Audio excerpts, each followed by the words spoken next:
Jesus confia, suas leis observa. Oh, que gozo, que bênção, que paz. Satisfeitos guarda tudo quanto ordena. Alegria perene nos traz. Creio observar tudo quanto ordena. O fiel obedece ao que Cristo manda. O inimigo falas e a calúnia mordaz. Cristo pode desprestigiar. Nem tristeza, nem dor, nem intriga maior poderão ao fiel abalar. Creio observar tudo quanto ordena. O fiel obedece ao que Cristo manda. Que delícia de amor, comunhão com o Senhor. Tem um crente zeloso e leal. O seu rosto mira, seus segredos priva, seu consolo constante e real. Creio observar tudo quanto ordena. O fiel obedece ao que Cristo manda. Resoluto, Senhor, e com fé zelhador, os teus passos queremos seguir. Teus preceitos guardar, o teu nome exaltar, sempre a tua vontade cumprir. Creio observar tudo quanto ordena. O fiel obedece ao que Cristo manda.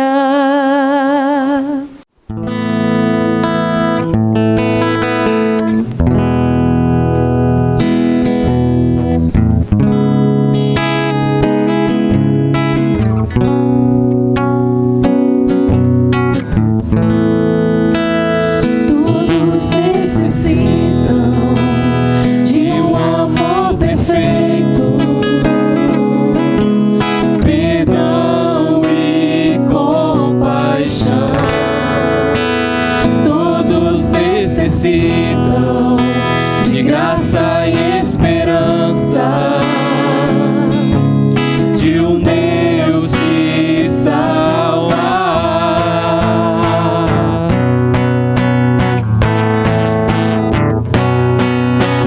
Cristo move as montanhas e tem poder para salvar, tem poder para salvar, para sempre, autor da salvação. Jesus a morte venceu, sobre a morte venceu.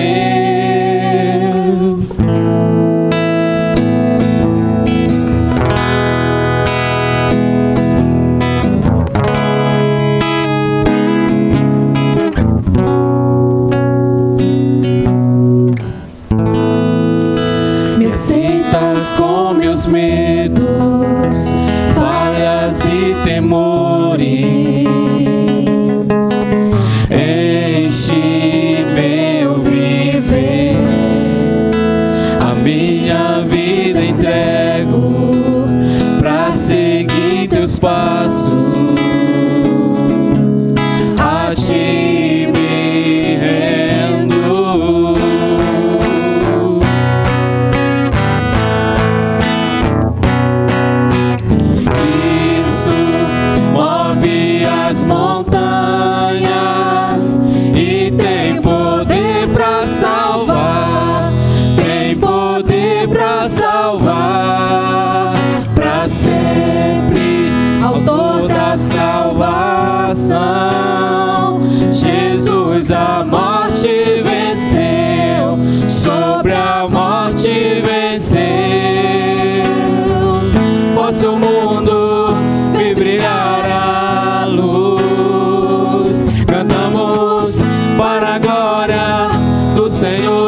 e tem poder para salvar, tem poder para salvar, para sempre, autor da salvação.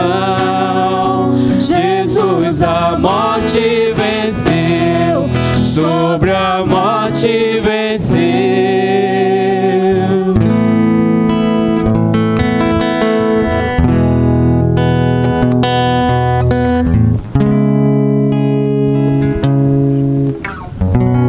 Soberano Deus e amado Pai, nós agradecemos a Ti, ó Deus, porque temos o privilégio de podermos oferecer ao Senhor a adoração que vem do nosso coração, ó Pai, porque sabemos que Tu és um Deus maravilhoso. Tu és o Deus que cuida de cada um de nós, porque o Senhor nos separou, o Senhor nos escolheu, ó Pai, para Te servir. E nós somos imensamente agradecidos. Queremos nesse momento, ó Pai, colocar diante da Tua presença os dízimos e as ofertas que foram depositados no Teu altar. Que o Senhor esteja abençoando a cada contribuinte, ó Deus, dando a eles cada vez mais condições para estar contribuindo com a Tua causa. Abençoa cada irmão aqui presente nessa noite, aqueles que também não puderam vir, que o Senhor esteja com cada um deles. E nesse momento te pedimos também pela Tua palavra, que será explanada, que nós possamos realmente ouvir, estar com o nosso coração aberto para entender a Tua palavra. Nós oramos com o perdão dos nossos pecados, em nome de Jesus. Amém. Os demais irmãos que aqui permaneceram, lembrando que hoje, segundo domingo de dezembro, nós comemoramos o Dia da Bíblia. A mensagem hoje é uma mensagem especial sobre este tema. Então eu peço a todos que, em reverência à palavra de Deus, se coloquem de pé, abram as suas Bíblias, por favor, em Provérbios capítulo 30, versos 5 e 6. Provérbios capítulo 30, versos 5 e 6. Se você estiver próximo de alguém que está sem a Bíblia, aproxime-se dessa pessoa, para que todos possam acompanhar a leitura. A palavra de Deus nos diz assim, meus irmãos: toda a palavra de Deus é pura, Ele é escudo para os que nele confiam. Nada acrescentes às suas palavras, para que não te repreenda e sejas achado mentiroso. Vamos repetir juntos o primeiro versículo, versículo 5, cada um aí na sua versão, praticamente todas as versões são muito parecidas. Vamos ler? Toda a palavra de Deus é pura, Ele é escudo para os que nele confiam. Amém? Amém, meus irmãos. Meus amados, hoje então, segundo domingo de dezembro, é celebrado aí em todo o mundo o Dia da Bíblia, irmão Paulo, o Dia da Bíblia. É sempre importante, meus irmãos, nós ressaltarmos o nome Bíblia, porque quando nós falamos palavra de Deus, irmão Edivones, para nós cristãos, a palavra de Deus é a Bíblia Sagrada. Mas para outras culturas e outras religiões, quando se fala de palavra de Deus, o entendimento é bem diverso daquele que nós temos.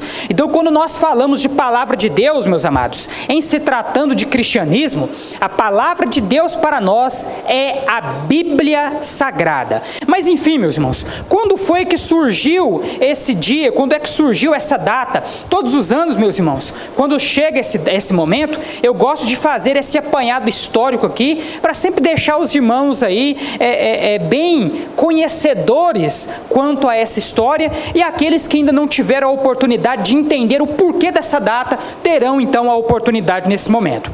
Pois bem, meus irmãos, celebrado no segundo domingo de dezembro, o Dia da Bíblia foi criado em 1549, século XVI, na Grã-Bretanha, pelo bispo Cranmer, bispo aí da igreja anglicana, a igreja oficial da Inglaterra, que incluiu a data no livro de orações do rei Eduardo VI.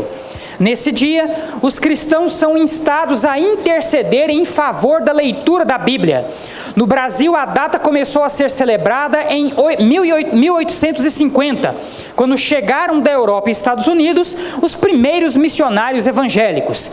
A primeira manifestação pública, no entanto, aconteceu quando foi fundada a Sociedade Bíblica do Brasil, em 1948, no Monumento do Ipiranga, em São Paulo. Então aqui, meus irmãos, Nós temos aqui alguns dados históricos a respeito aí da criação dessa data, por que foi instituída essa data, quem foi o responsável aí pela instituição dessa data, e o principal, irmão Alex, por que foi criada essa data?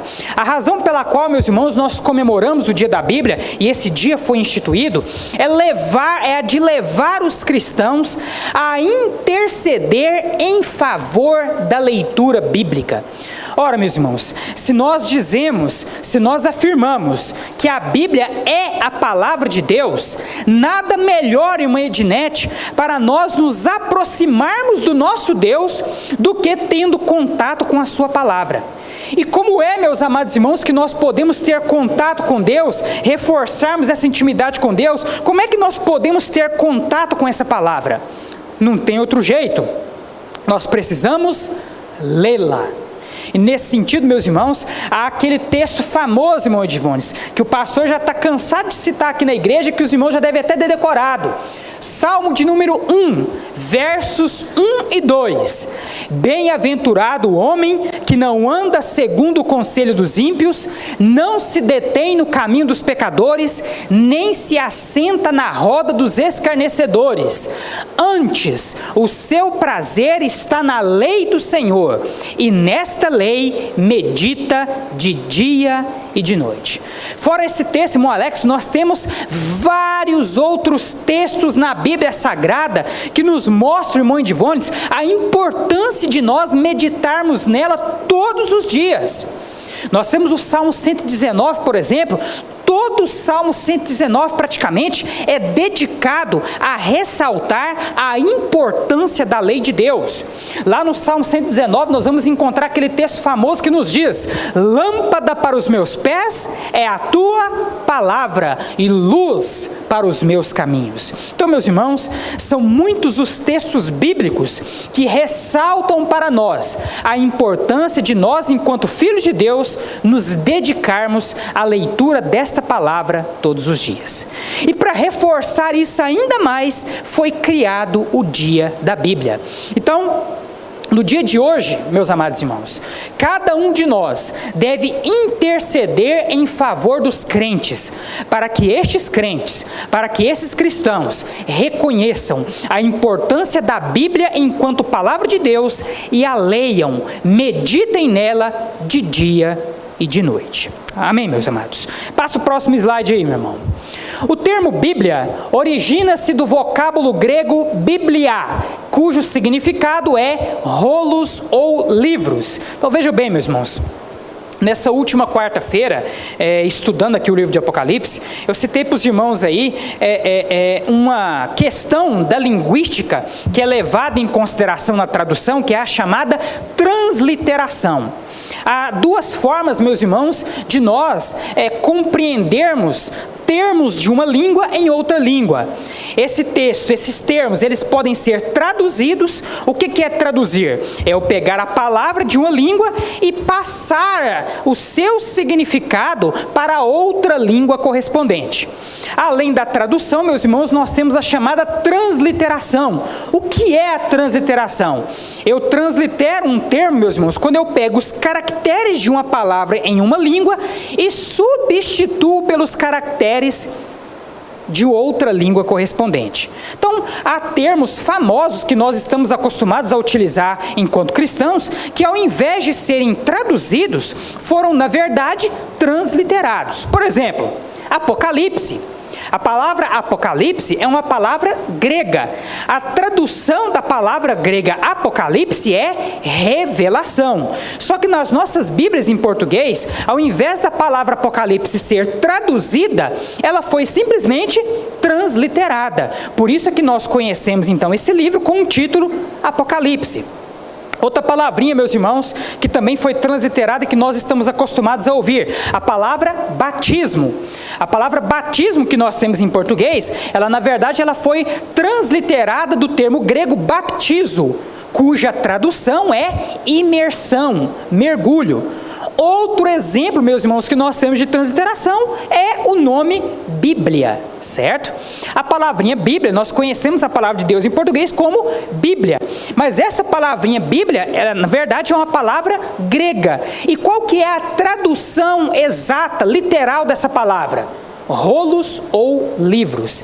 Por que, irmão Edivones? Porque, na verdade, meus irmãos, a Bíblia Sagrada que nós conhecemos e que nós chamamos de Palavra de Deus, ela não é apenas um livro, ela é a junção de quantos livros? 66 livros.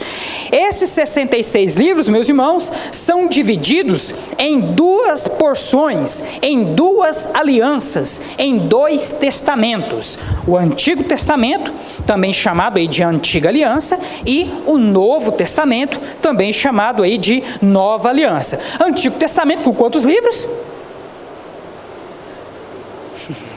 39. Apertou, mas saiu, hein?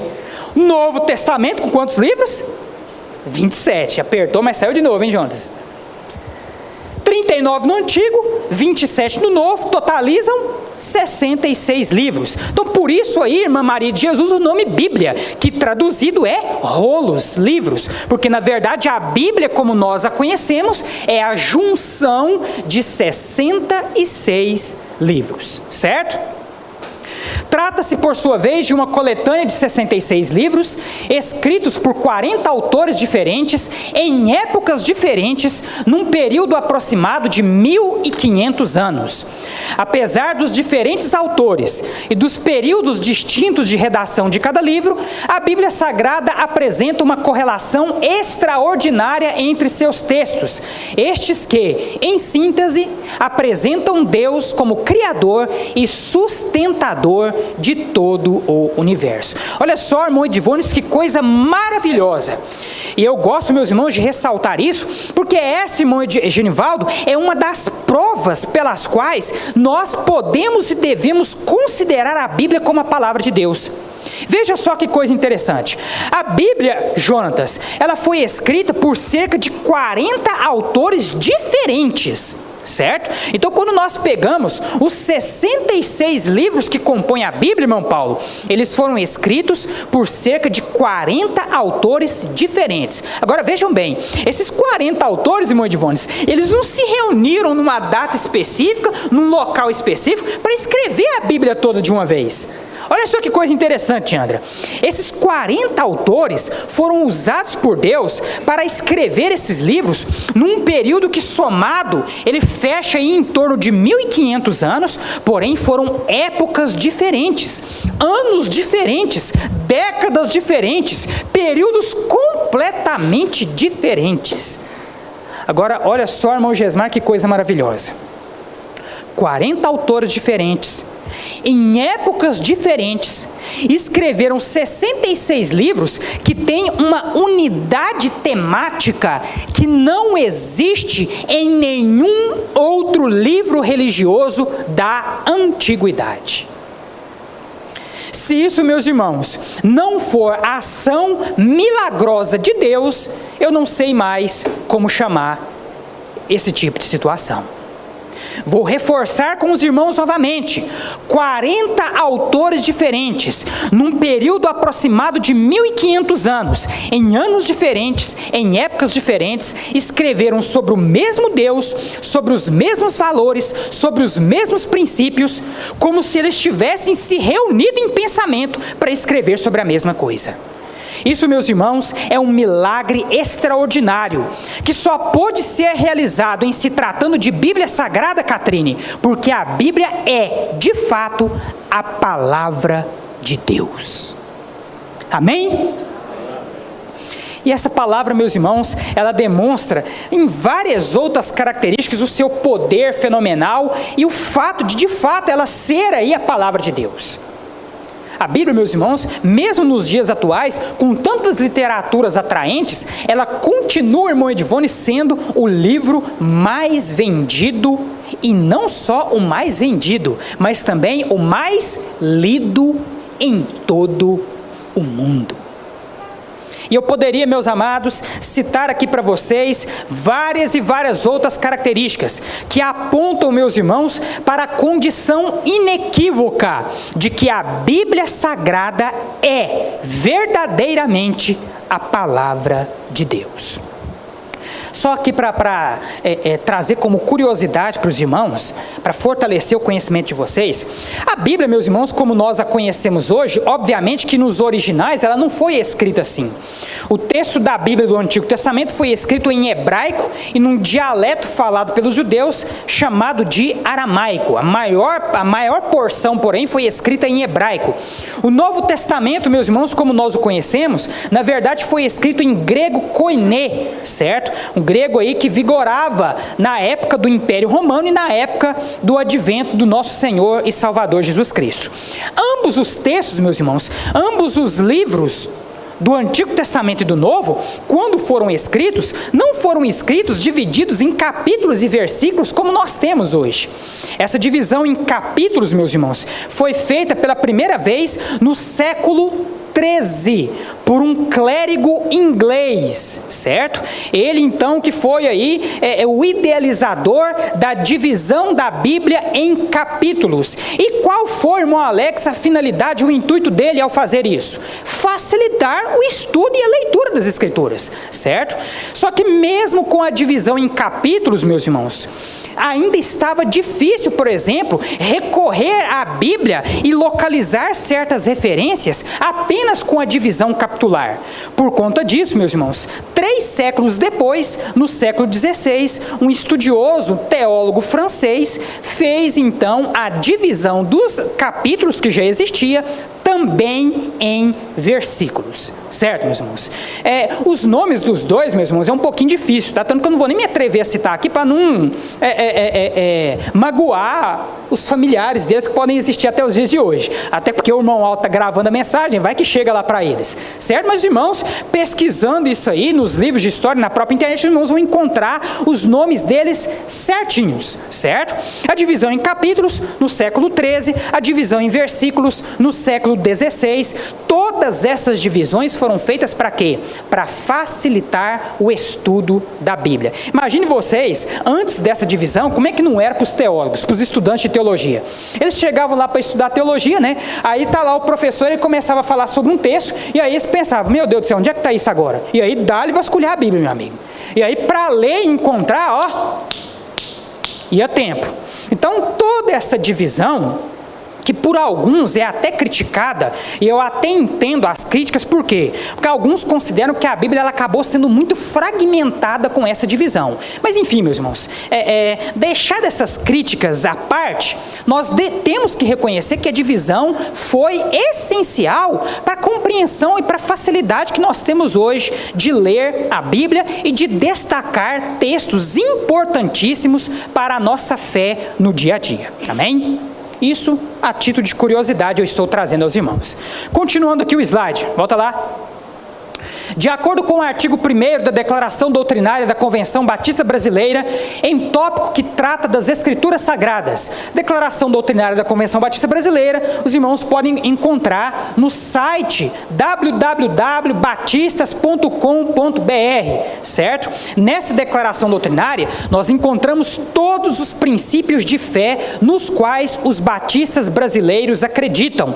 Inclusive, é com base nessa declaração que eu preparo aqui as lições para o nosso curso de batismo, que, lembrando aqui os irmãos, vai começar no próximo domingo, às 15 horas da tarde. Mas enfim, o artigo 1º da nossa declaração doutrinária trata das Escrituras Sagradas. E o que ele nos fala? Está escrito aqui, a Bíblia é a palavra de Deus em linguagem humana. É o registro da revelação que Deus fez de si mesmo aos homens. Foi escrita por homens inspirados e dirigidos pelo Espírito Santo.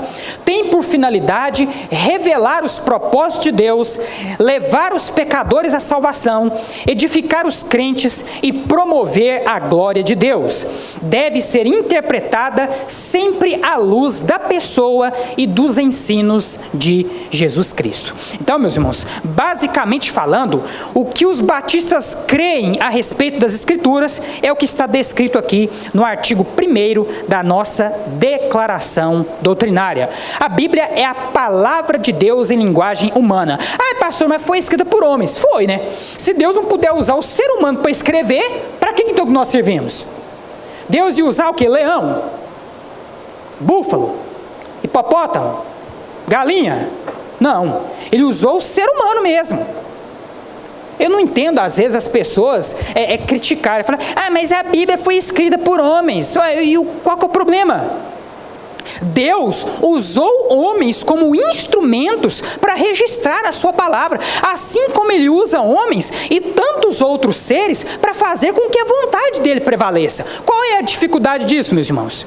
E como eu disse e volto a repetir, se Deus não pudesse usar o ser humano, que é a obra-prima da criação dele, para registrar a palavra escrita, ora, aí podia largar a mão de nós, irmã Divones. Então, graças a Deus que nós fomos usados, homens separados por Deus e inspirados por Ele, foram usados para escrever esta palavra.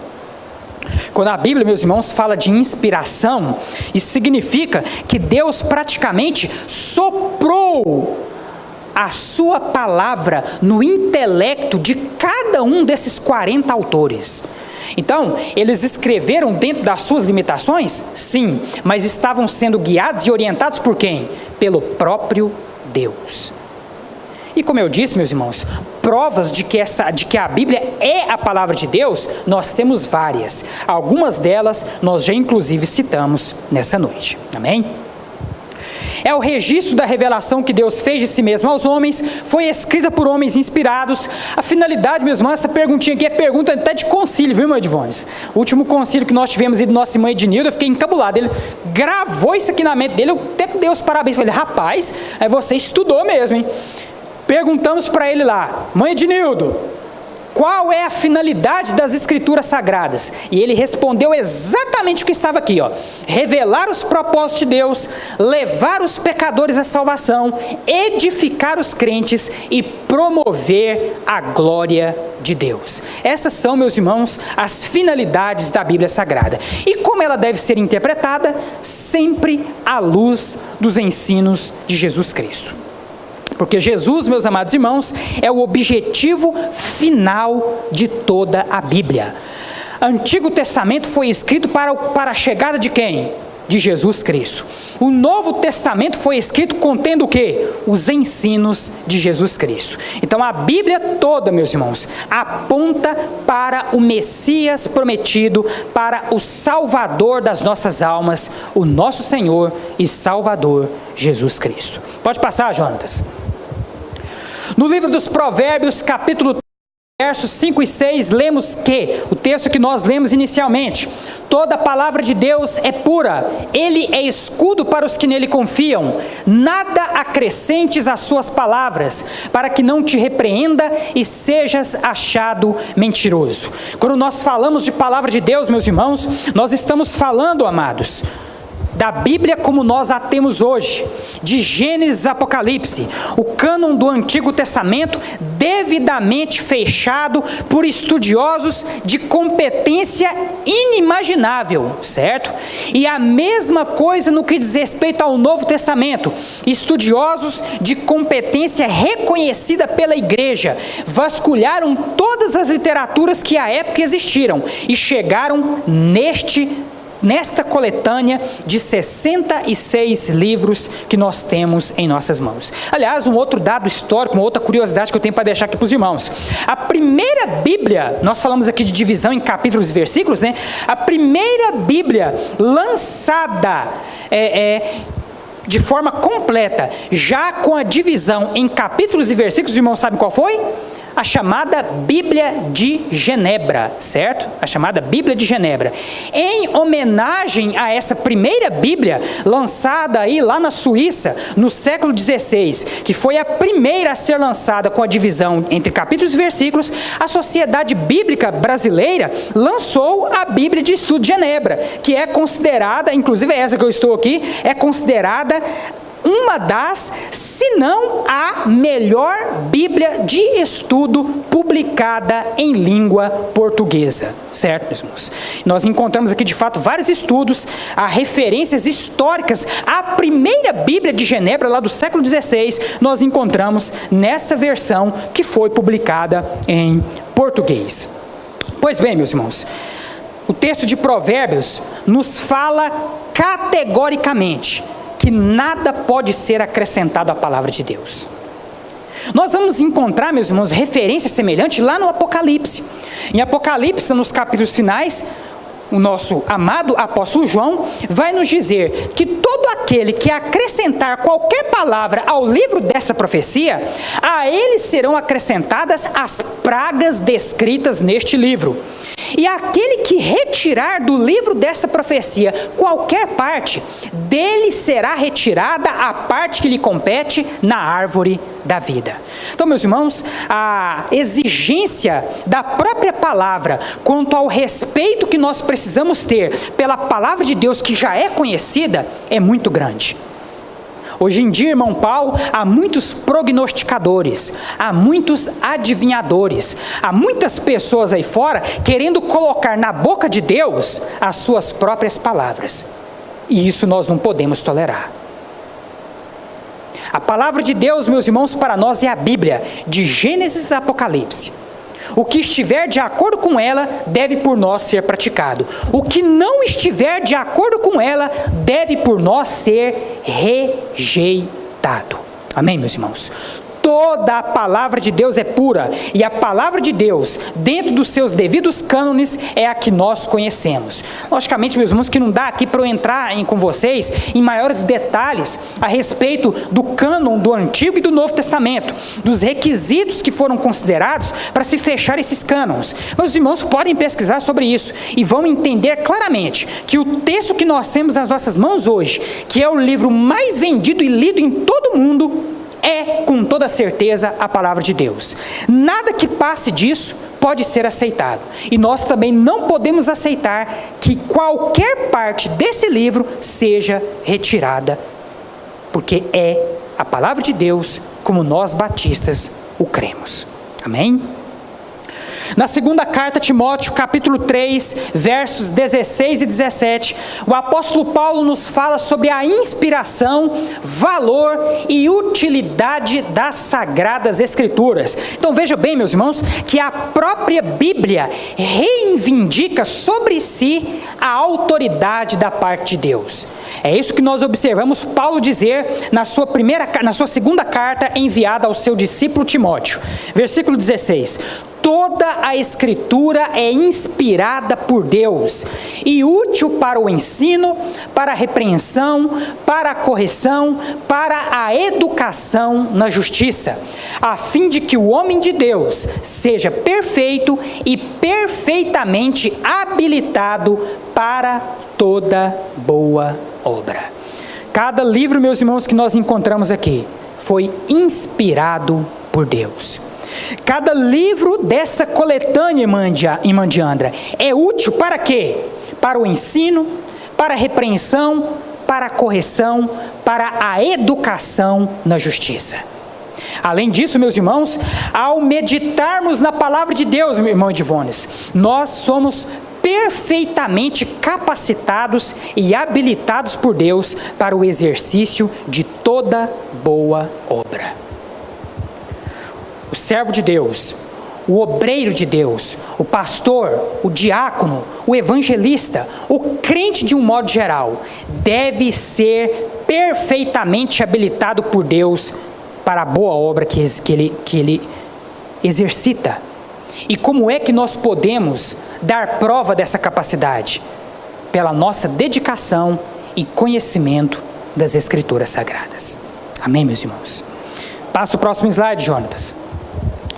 No auge da Reforma Protestante, defendendo um de seus fundamentos intitulado Sola Scriptura, somente a Escritura, Martinho Lutero disse: qualquer ensinamento que não se enquadre nas Escrituras deve ser rejeitado, mesmo que faça chover milagres todos os dias. uma frase célebre de Martinho Lutero, um dos precursores da Reforma Protestante.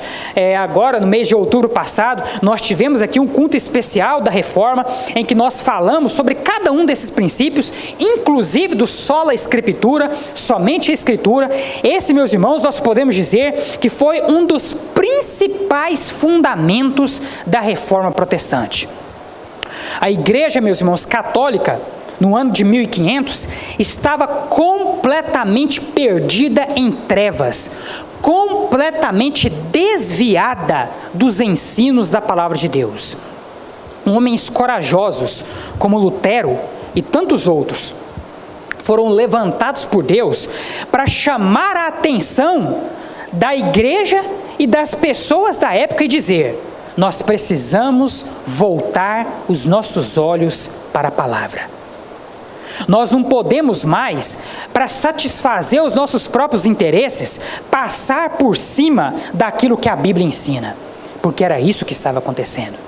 E interessante, irmão Alex, que hoje, meu irmão, mais de 500 anos depois da Reforma Protestante, nós continuamos a ver seitas, heresias, passando por cima do ensino da Bíblia para satisfazer os seus próprios interesses. Como que nós podemos, irmão Edivones, evitar de cair nesses enganos? Como, irmão Gesmar, que você pode evitar de cair nesses enganos que têm sido anunciados por tantos aí fora? Como? Só há uma maneira: conhecendo a verdade das Escrituras Sagradas. O próprio Jesus, meus amados irmãos, vai nos dizer nos evangelhos: errais, não conhecendo as Escrituras, nem o poder de Deus. No Antigo Testamento, o profeta já dizia: o meu povo morre, porque lhe falta o conhecimento. Nós morremos, irmão Sebastião, quando nós não temos conhecimento verdadeiro da Bíblia Sagrada. Nós erramos, irmão Alex, quando nós não temos conhecimento verdadeiro da Bíblia Sagrada. A Bíblia, irmão Áureo, é o meu alimento. A Bíblia, irmão Áureo, é o seu alimento. É comendo a Bíblia, meus irmãos, não literalmente, obviamente, mas meditando na Bíblia todos os dias, que nós nos alimentamos espiritualmente, que nós nos fortificamos espiritualmente, e assim ficamos preparados para o combate diário que nós enfrentamos contra as forças das trevas e contra o pecado todos os dias das nossas vidas. Sem a Bíblia, meus irmãos, sem a palavra de Deus, nós estaríamos perdidos. Para encerrar, meus amados, há mais de 400 anos, os cristãos batistas afirmam sua crença nas Escrituras Sagradas como única regra de fé e de prática. Somente pela meditação sincera e disciplinada nas Escrituras poderemos experimentar qual seja a boa, agradável e perfeita vontade de Deus. O desafio, meus amados irmãos, que eu quero deixar para cada um de vocês nessa noite, nesse dia especial que é o dia da Bíblia, um dia que foi criado, como eu já disse para vocês, para que os cristãos intercedessem em favor uns dos outros, para que todos pudessem se dedicar à leitura das Escrituras. O desafio, meus amados irmãos, que eu quero deixar a cada um de vocês essa noite: faça da Bíblia, como palavra de Deus, a sua verdadeira bússola. Busque nela orientação para todos os passos que você haverá de tomar na sua vida, seja profissionalmente falando, seja de forma estudantil, seja familiar, seja na área social, em tudo. Faça da Bíblia a sua bússola diária. Alimenta-te da palavra de Deus todos os dias, porque um único dia que você deixar de se alimentar dessa palavra é mais que suficiente para que o leão que ruge ao seu derredor possa te tragar, te roubando, te matando e te destruindo. Amém, meus irmãos? Vamos ficar de pé nesse momento?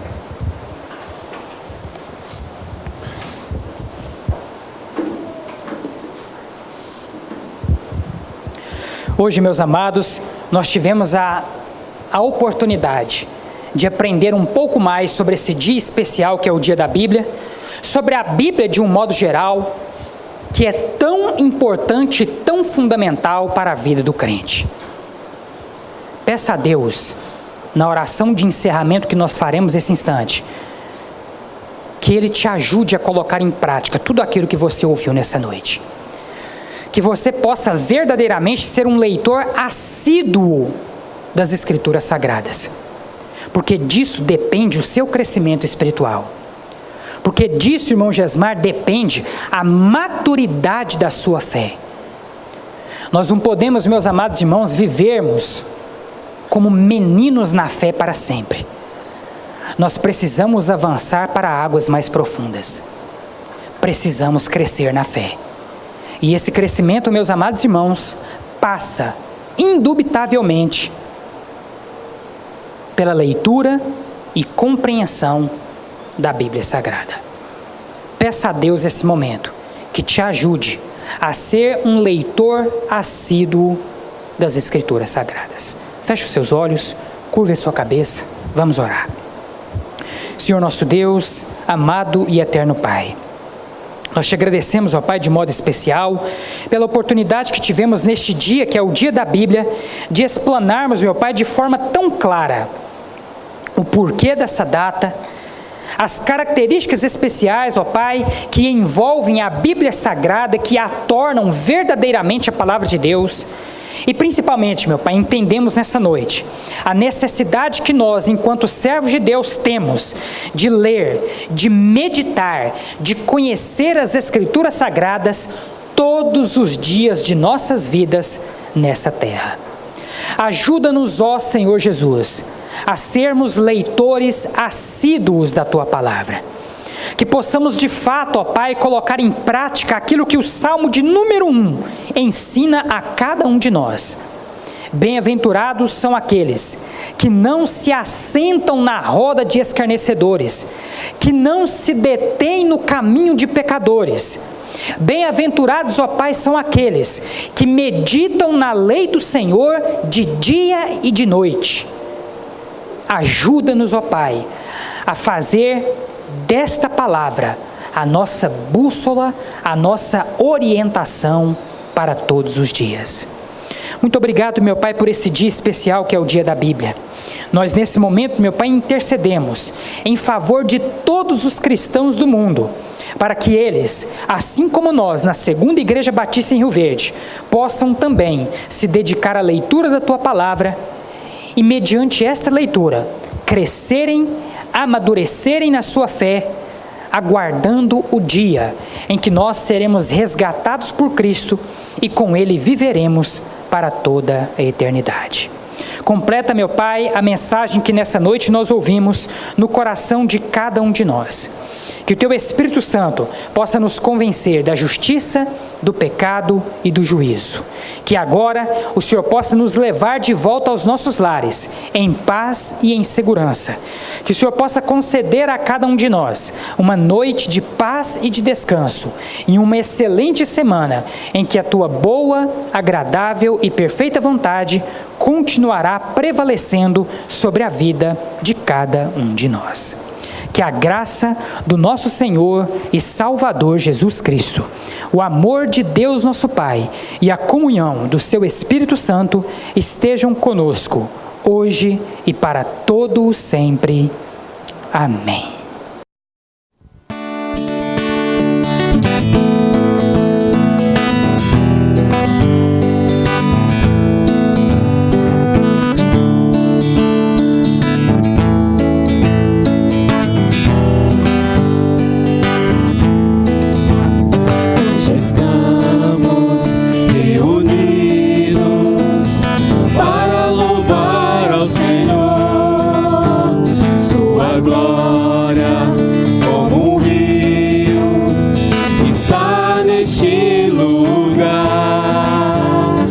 Estamos reunidos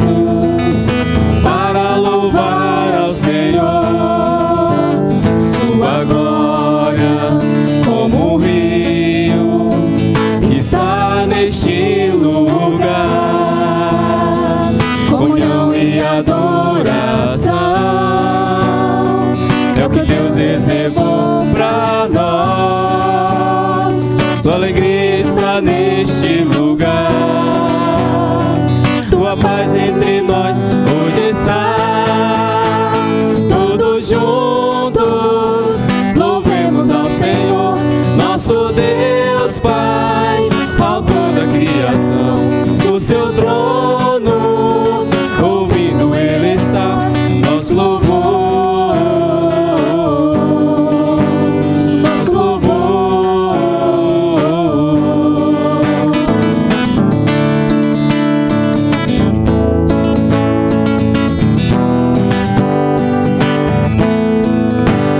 Tua igreja bem unida, sobre o mal poderá destruí-la.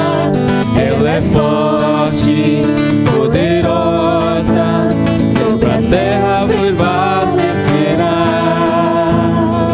Comunhão e adoração é o que Deus reservou pra nós. Sua alegria está neste lugar. Tua paz entre nós hoje está. Todos juntos louvemos ao Senhor, nosso Deus Pai, autor da criação. O seu trono, ouvindo Ele está, o nosso louvor, nosso louvor. Todos juntos louvemos ao Senhor, nosso Deus Pai, autor da criação. O seu trono,